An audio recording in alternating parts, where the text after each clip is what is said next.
Maroiba pau Anova bill ama puthokadoriba asida ching tampuna makna amata oina wata na dura mai pak na bohona minasi haina Deputy Chief Minister ka thangamna haikre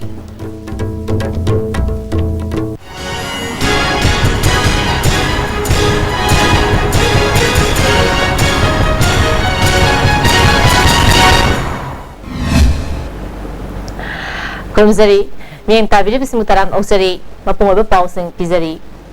The Manipur People's Protection Bill English ni tara mga asi among hanna kananaba haidak labanina chingtam amata oina punna chatnaba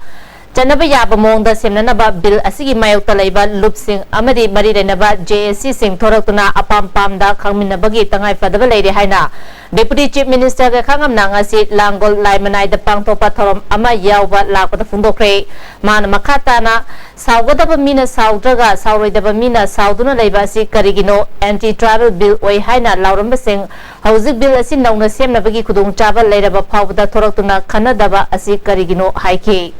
시기 지나온 리더싱다 appeal tawjaning mana hojikte madu su daibok thiba hagadra phaba hagadra madu su ja biraktra banina aidi sawbase khitang dia hanthabiro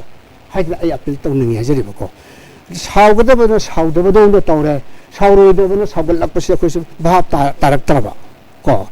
reject akoi pro bill kanguna reject tawsin nungaiti harakadra habu यादरे हारे फावदा anti building हारे बतुना साउरी बसे करी मरम खंगदबा अदो अखोई pro build लेरी बमी सिंगसिदा अखोई उपाय लेते सेनन तौरकपनी कमाय तौसिगे हाजना अखोन थेमजगदबदो असमदा बिल्डो चरांग नंदना सिंगनी खना चरांग नंदना लेबदो मदो बिल्डो चनररोय हायरे अयाब पिरक्तरे हायबसिदा आइदे हराव फुंबु थोअब्रा लवेबको अदुमत Pangsau the sound say Kangam having Kandrabako. I not think of the name of the Hujiti. I think about Tanza Amasumas of Pananaba is on a silk or I'm winning Kalaga. I could Muna Tanaraga, Hilla committee, Sutana sea, sing the labor, now sing civil society sing leaders sing, including JC, so some put a labor, me Mapan Lakidaba to give a tongue sing JC, it's now sing Tingasu, Aduga. Tamna labor JC at the civil society sing that Tamna labor all stakeholders Paminaga Tana Kotnaraga must acceptable labor Adumba. Me put them on Sima Dija in Haiba Dugumba. I never do Utotunaba. Same with the meeting Pangview Hajra. I am from the appeal to Zari. JCRPS की convener औरंबा रतन की मतकता wanted लाउथोपगी वाफम असिदी आइन की थोंग दो ओइना यंगशिननबा लेख्रबना मसिगी Matang the सरकार माइकेदगी वाफम फोंगदोपदी अचुंबा ओइदे मसिगी Matang the असोइबा अरानबा लेइतना कुपना थिगनबा मरी देनबा सिंदा तक्षिनगनी हाइके Thawal wang matabada leba market set chatkiba tang kunmarida maning thangba sarukta namtharakiba adu Chief Minister Okram Ibobina marilenaba official singa laktun yengsingkrabasu hauzik fawdi semjin sajinbagi thabak amata paikhatri dukan market set asigi mamang thangba saruki farlangda nauna crack chatpa horakle market set asida dukan famlaba miwesing mafam adudagi hongdokraba matungda nauna dukan fampam leitabagi awaba kaya mayongnari Muhammad Arif Khan lekhidabagi matangda Central Agency amada thigar hanba amadi mara lebe sing charak pidriba fawba asiba hakchang lodana khongjang changsinanaba ngasi lilong tural hanbi damda pangthopa miyang wi mifamna warep laukre BCS gi matangda semkiba JSC na sinduna pangthokiba mifam aduna nungaida leramba IRB personal sing amadi case Sanjoy Koba miyoy amana lujingba miyoy tare ke mathakta pung nifuga nipan gi manungda mari deinaba singna matik chaba charak pigadabani nungaida thamba state force singi Mauta Central Force oina thamnana ba takshin ba haiba warip kaya lauke JC ki convener Aslam Khana nungai khunda hauzik oriba wato asi athuba matamda warishin purakna ba sarkarna miyeng changbiu haiba wapam thamke hauzik na chi mo lairi loilana aso pawasu wei hospital da lairi haiba si magi matang da JC na wei sarkar sida masi senari ba kalprit sing che athuba matamda phagna ba piba alga masi matang da ꯑꯊꯨꯕ ꯃꯇꯝꯗ ꯃꯁꯤ enquiry ꯑꯃ ꯇꯧꯔꯒ investigation ꯇꯧꯕꯤꯕ ꯑꯗꯨꯒ ꯃꯁꯤ investigate ꯇꯧꯕꯗ ꯁ꯭ꯇꯦꯠꯀꯤ ꯑꯦꯖꯦꯟꯁꯤꯅ ꯇꯧꯗꯕ ꯁꯦꯟꯇ꯭ꯔꯦꯜꯒꯤ ꯑꯦꯖꯦꯟꯁꯤ NIA ꯒꯨꯝꯕ ꯑꯃ ꯀꯧꯍꯜꯂꯒ ꯑꯩꯈꯣꯏꯒꯤ ꯃꯁꯤ ꯆꯞ ꯆꯥꯕ ꯖꯁꯇꯤꯁ ꯑꯗꯨ ꯐꯪꯅꯕ ꯍꯣꯠꯅꯕ ꯐꯪꯍꯟꯕ ꯄꯥꯝꯃꯤ ꯁꯔꯀꯥꯔꯅ ꯀꯔꯤꯒꯨꯝꯕ ꯃꯁꯤ 48 ꯑꯋꯥꯔꯁꯀꯤ ꯃꯇꯨꯡꯗ ꯁꯔꯀꯥꯔꯅ ꯐꯨꯜꯐꯤꯜ ꯇꯧꯍꯟꯕꯤꯗ꯭ꯔꯕꯗꯤ ꯑꯩꯈꯣꯏ ꯃꯈꯜ ꯃꯈꯥ ꯀꯌꯥꯒꯤ ꯈꯨꯡꯒꯪ ꯊꯤꯡꯖꯤꯟꯒꯅꯤ ꯑꯗꯨꯒ ꯂꯣꯏꯅꯅ ꯑꯩꯈꯣꯏ ꯖꯁꯇꯤꯁꯁꯤ ꯐꯪꯕꯤꯔꯣꯕ ꯑꯩꯈꯣꯏꯒꯤ ꯑꯁꯤꯕ ꯗꯦꯠ ꯕꯣꯗꯤ ꯂꯧꯕꯤꯔꯣꯏ ꯑꯃꯔꯣꯝꯗ ꯅꯨꯡꯒꯩꯒꯤ ꯃꯐꯝꯁꯤꯡꯗ ꯀꯔꯐ꯭ꯌꯨ ꯊꯝꯗꯨꯅ ꯄꯥꯝꯗꯕ ꯊꯧꯗꯣꯛ ꯊꯣꯛꯇꯅꯕ ꯑꯀꯟꯕ ꯃꯑꯣꯡꯗ ꯆꯦꯛꯁꯤꯟ ꯊꯧꯔꯥꯡ ꯂꯧꯈꯠꯄꯒꯤ ꯊꯕꯛ ꯃꯈꯥ ꯆꯠꯊꯔꯤ ꯃꯁꯥꯒꯤ ꯆꯍꯤ 8 ꯔꯣꯝꯇ ꯉꯥꯏꯔꯤꯕ ꯀꯥꯟꯇꯣ ꯑꯋꯥꯡ ꯂꯩꯀꯥꯏꯗꯒꯤ ꯑꯉꯥꯡ ꯑꯃ ꯏꯁꯤꯡ ꯈꯥꯎꯗ ꯄꯣꯝꯊꯣꯛꯄꯗꯒꯤ ꯂꯥꯌꯦꯡꯕ ꯉꯝꯗꯅ ꯂꯩꯔꯛꯈꯤꯕ ꯑꯗꯨ ꯖꯦꯅꯤꯝꯁꯇ ꯄꯨꯈꯠꯇꯨꯅ ꯂꯦꯝꯅ ꯂꯥꯌꯦꯡꯕ ꯍꯧꯈ꯭ꯔꯦ ꯑꯉꯥꯡ ꯑꯁꯤ ꯍꯌꯦꯡ ꯑꯣꯄꯔꯦꯁꯟ ꯇꯧꯅꯅꯕ ꯊꯧꯔꯥꯡ ꯂꯣꯏꯈ꯭ꯔꯦ ꯃꯃꯥꯅ ꯅꯨꯡ ꯂꯩꯉꯣꯏ ꯄꯦꯛꯂꯒ ꯍꯤꯡꯅꯕꯒꯤ ꯂꯝꯕꯤ ꯊꯤꯔꯤꯕ ꯑꯁꯤꯗ ꯃꯆꯥꯒꯤ ꯑꯅꯥꯕ ꯂꯥꯌꯦꯡꯕ ꯉꯝꯗꯕꯗꯒꯤ ꯍꯣꯁꯄꯤꯇꯥꯜ ꯑꯁꯤꯗ ꯂꯦꯝꯅ ꯂꯥꯌꯦꯡꯕꯅꯤ ꯍꯥꯏꯅ ꯖꯦꯅꯤꯝꯁꯀꯤ ꯗꯥꯏꯔꯦꯛꯇꯔ ꯗꯦꯕꯦꯟꯅ ꯐꯣꯡꯗꯣꯛꯂꯤ ꯑꯉꯥꯡꯁꯤꯅ ꯇꯝꯃꯤꯕ ꯁꯟꯇꯣꯁꯅ ꯇꯝꯃꯤꯕ ꯁ꯭ꯀꯨꯜ ꯑꯁꯤꯗ ꯏꯟꯗꯤꯔꯥ ꯀꯧꯕ ꯑꯣꯖꯥ ꯑꯃ ꯂꯩ ꯏꯟꯗꯤꯔꯥꯁꯤꯅ ꯑꯩꯈꯣꯏꯒꯤ ꯅꯍꯥꯟꯁꯤ ꯅꯨꯃꯤꯠ ꯅꯤꯅꯤꯒꯤ ꯃꯃꯥꯡꯗ ꯂꯥꯛꯄꯤꯔꯝꯕꯅꯤ ꯑꯗꯨꯒ ꯖꯦꯅꯤꯝꯁꯀꯤ ꯑꯣꯊꯣꯔꯤꯇꯤꯗ ꯁꯨꯃꯥꯏꯅ ꯇꯧꯗꯅ ꯑꯉꯥꯡ ꯑꯃ ꯂꯦꯝꯅ ꯂꯥꯌꯦꯡꯕꯤꯌꯦꯅ ꯑꯩꯈꯣꯏ ꯄꯥꯎ ꯇꯥꯖꯩ ꯑꯉꯥꯡ ꯑꯃꯈꯛ ꯂꯩꯖꯩ ꯃꯥꯁꯤ ꯌꯥꯝ ꯂꯥꯏꯔꯕꯅꯤ ꯍꯥꯏꯔꯀꯥꯟꯗ ꯄꯨꯕꯤꯔꯣ ꯑꯗꯨꯗꯤ ꯌꯦꯡꯖꯒꯦ ꯍꯥꯏꯔꯀꯥꯟꯗ ꯃꯥꯁꯤ ꯄꯨꯔꯛꯑꯦ ꯉꯔꯥꯡꯁꯤ ꯆꯨꯝꯃꯦ ꯃꯃꯥꯁꯨ ꯂꯥꯛꯑꯦ ꯃꯆꯥꯁꯨ ꯂꯥꯛꯑꯦ ꯑꯣꯖꯥꯁꯨ ꯂꯥꯛꯑꯦ ꯃꯣꯏꯅ ꯍꯦꯛ ꯑꯩꯈꯣꯏꯒꯤ ꯗꯣꯛꯇꯔꯁꯤꯡꯁꯤꯅ ꯂꯥꯌꯦꯡꯕ ꯃꯇꯝꯁꯤꯗ ꯃꯣꯏꯒꯤ ꯑꯣꯖꯥꯁꯤꯒꯤ ꯃꯃꯥꯒꯤ ꯃꯃꯤꯠꯇꯒꯤ ꯃꯄꯤꯁꯤ ꯑꯗꯨꯝ ꯇꯥꯔꯛꯑꯦ ꯃꯔꯝꯗꯤ ꯃꯣꯏꯅ ꯇꯥꯔꯤꯕ ꯃꯄꯤꯗꯣ ꯀꯩꯁꯨ ꯅꯠꯇꯦ ꯃꯣꯏꯅ ꯑꯩꯈꯣꯏ ꯃꯈꯣꯏꯕꯨ ꯅꯨꯡꯁꯤꯕꯤꯕ ꯃꯈꯣꯏꯒꯤꯗꯃꯛꯇ ꯂꯦꯞꯄꯤ ꯍꯥꯏꯕ ꯅꯣꯏ ꯈꯔ ꯂꯩꯔꯝꯃꯦ ꯍꯥꯏꯕ ꯄꯣꯠꯁꯦ ꯃꯈꯣꯏꯅ ꯈꯪꯖꯔꯛꯄꯗꯨꯅꯤ ꯑꯗꯨꯒꯤ ꯚꯦꯂꯨꯗꯨꯅꯤ ꯑꯩꯈꯣꯏꯅ ꯄꯥꯝꯖꯕꯁꯦ ꯑꯗꯨꯅ ꯑꯩꯈꯣꯏꯅ ꯂꯥꯏꯔꯕꯗ ꯑꯩꯈꯣꯏꯅ ꯄꯤꯖꯔꯤꯕ ꯐꯦꯁꯤꯂꯤꯇꯤꯁꯦ ꯑꯁꯦ ꯑꯩꯈꯣꯏ ꯑꯗꯨꯝ ꯆꯠꯊꯖꯒꯅꯤ ꯑꯗꯨꯒ ꯃꯁꯤ ꯑꯩꯈꯣꯏꯅ ꯑꯩꯈꯣꯏ ꯖꯦꯅꯤꯝꯁꯀꯤ ꯗꯣꯛꯇꯔꯁꯤꯡ ꯅꯔꯁꯁꯤꯡ ꯁꯤꯅ ꯇꯧꯖꯔꯤꯕꯁꯤꯗ ꯃꯌꯥꯝꯁꯨ ꯑꯩꯈꯣꯏ ꯃꯅꯤꯄꯨꯔꯒꯤ ꯏꯀꯥꯏ ꯈꯨꯝꯅꯖꯔꯤꯕ ꯄ꯭ꯔꯖꯥꯁꯨ ꯑꯩꯈꯣꯏꯒꯤ ꯁꯄꯣꯔꯠ ꯇꯧꯕꯤꯌꯨ ꯑꯉꯥꯡ ꯑꯗꯨꯒꯤ ꯃꯃꯥꯅ ꯃꯥꯒꯤ ꯃꯆꯥ ꯑꯁꯤꯕꯨ ꯂꯦꯝꯅ ꯂꯥꯌꯦꯡꯕꯤꯅꯕ ꯍꯣꯠꯅꯕꯗ ꯑꯉꯥꯡ ꯑꯁꯤꯅ ꯂꯥꯏꯔꯤꯛ ꯇꯝꯂꯤꯕ ꯁ꯭ꯀꯨꯜꯒꯤ ꯑꯣꯖꯥ ꯑꯃꯤꯇꯥ ꯑꯃꯗꯤ ꯖꯦꯅꯤꯝꯁꯀꯤ ꯗꯥꯏꯔꯦꯛꯇꯔꯕꯨ ꯊꯥꯒꯠꯄ ꯐꯣꯡꯗꯣꯛꯂꯤ ꯑꯩꯗꯤ ꯑꯣꯖꯥ ꯁꯨꯅ ꯅꯣꯝꯃꯒ ꯆꯥꯕꯅꯤꯅ ꯑꯩꯅ ꯁꯨꯅ ꯅꯣꯝꯃꯒ ꯆꯥꯕꯅꯤꯅ ꯂꯩꯖꯗꯕꯅꯤꯅ ꯌꯥꯝ ꯋꯥꯏ ꯑꯣꯖꯥ ꯍꯧꯖꯤꯛ ꯍꯧꯖꯤꯛꯀꯤ ꯚꯔꯥ ꯐꯥꯎꯗ ꯂꯩꯇꯦꯅ ꯑꯣꯖꯥꯗ ꯍꯥꯏꯕ ꯑꯣꯖꯥꯅ ꯑꯁ ꯀꯩꯗꯧꯕꯩ ꯀꯩꯅꯣ ꯇꯧꯔꯤꯅꯣ ꯅꯪꯅ ꯂꯨꯄꯥ 10 20 ꯚꯔꯥꯒꯤꯗꯃꯛ ꯀꯩꯅꯣ ꯇꯧꯔꯒ ꯑꯗꯩ OPTꯗ ꯂꯨꯄꯥ 10 ꯄꯤꯊꯣꯛꯑꯒ ꯅꯪꯅ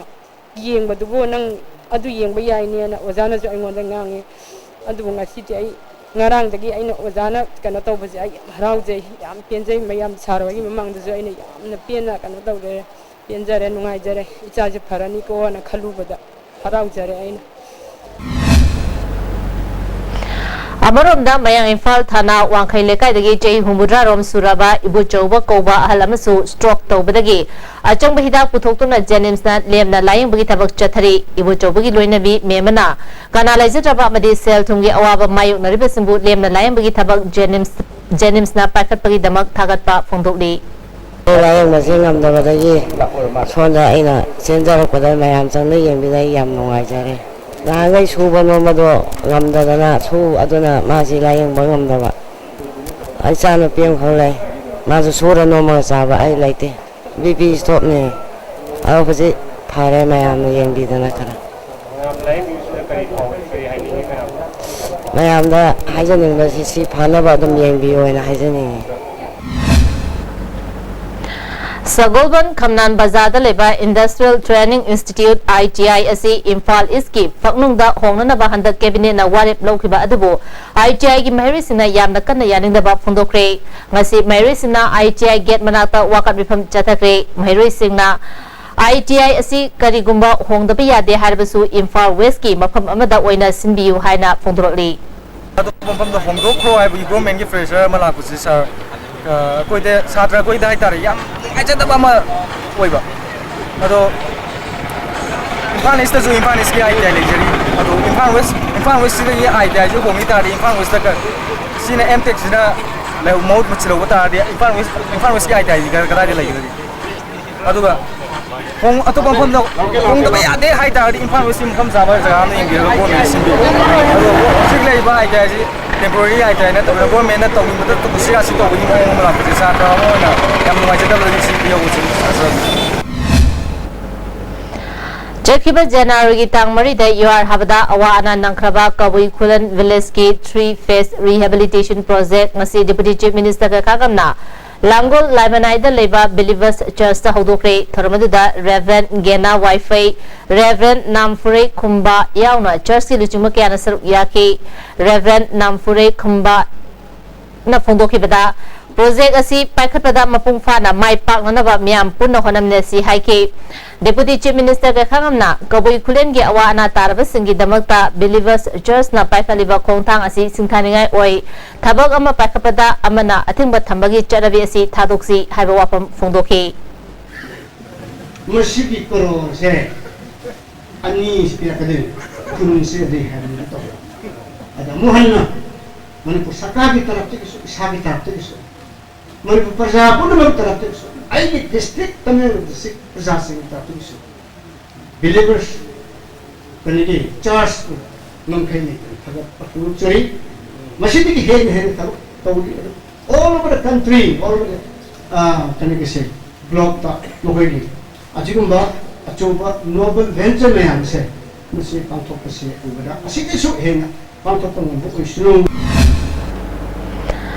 ISTV network ki oina housing over the year programming OT tawriba maramna network asigi program sing yengni bisingna isa gi set top box sing adu on tawduna thambiu remote control namduna sanadanaba network asina khangalakli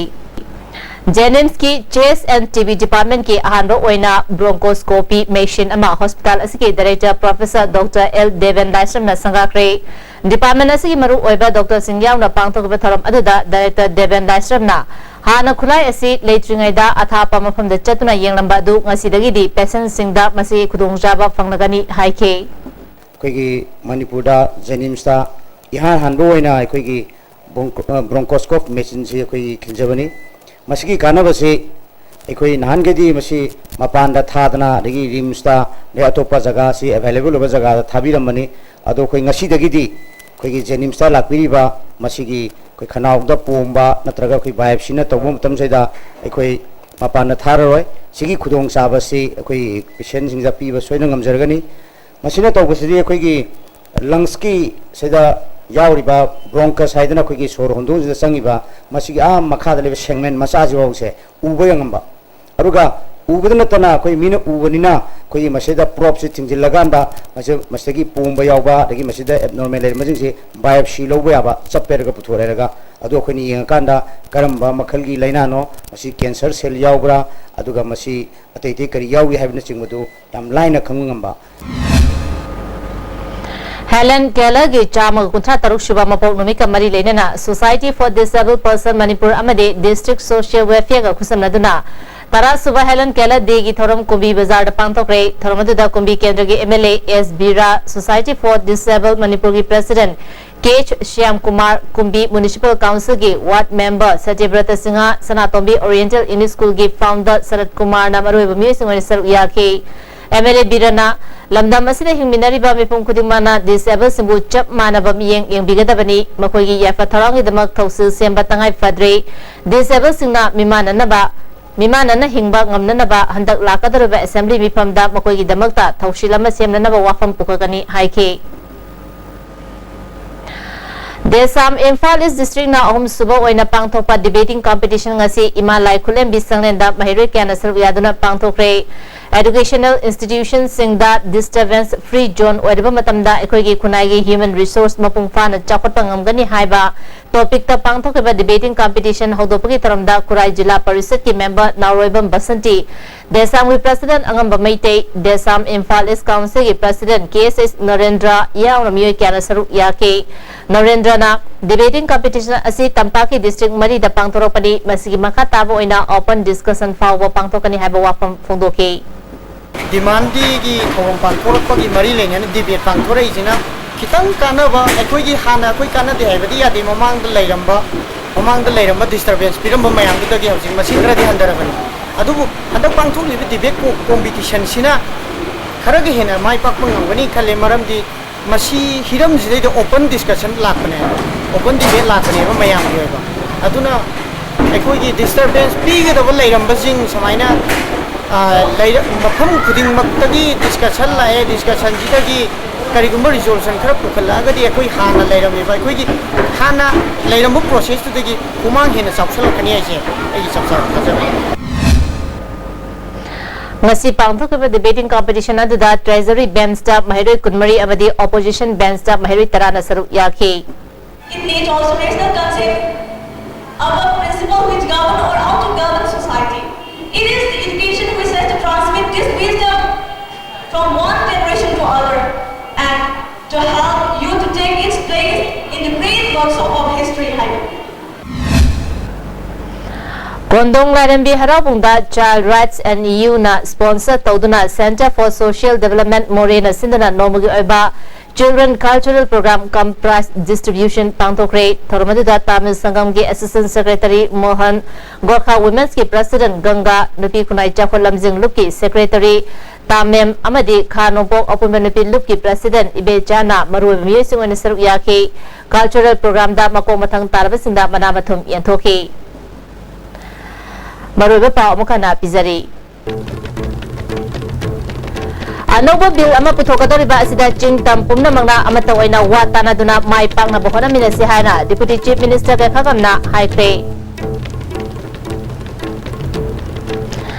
ISTV ne pizza banung tege pau matasi sinjari nien tabiri bisu mukana krumjari.